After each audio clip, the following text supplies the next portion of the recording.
Ömer Bey, bu araziden siz de geçeceksiniz. Ne hissediyorsunuz?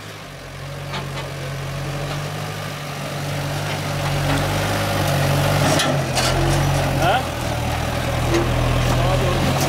Portal oturuyor. Sağ yap. Sol yap.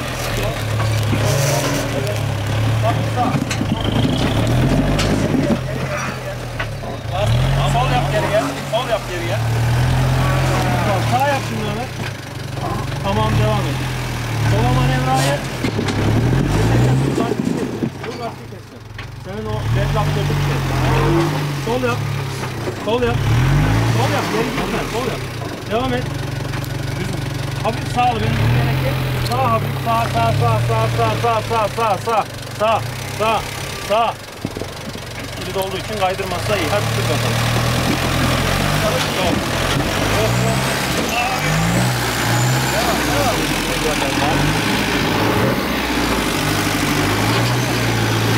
Yavaş sağa doğru git yavaş. Yavaş lan. Hiç yavaş yok burada ya.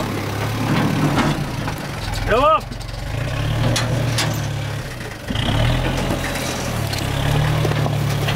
Gel öyle gel.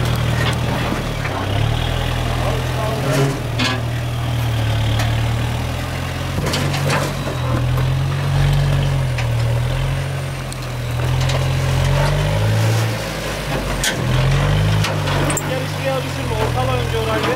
Sol yap, sol. Sollu gel, şurada çukur. Sollu gel. Çok değil. Sağa yap Ömer. Sağa yap. Devam et, öyle gel. Gel öyle, gel. Gel, hafif sağ. Hafif sağ. Sağa yap. Biraz bir şey bekle.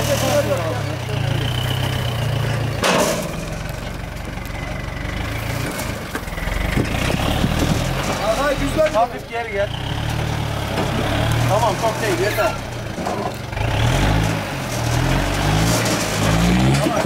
Yavaş. Çok acele ediyorsun ama. Ben görüyorum. Sollu gel. Tam sol yap da gel. Tam sol yap. Gel.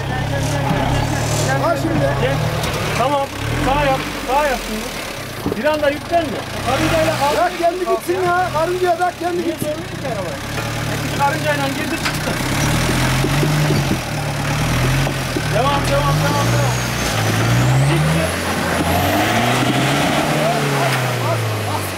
Karıncayla mı? Basma.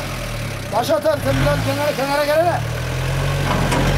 Bırak kendi çıksın ya. Bırak lastik tutsun sen. Lastiği tutturmuyorsun. Hadi Zafer, sıra sende.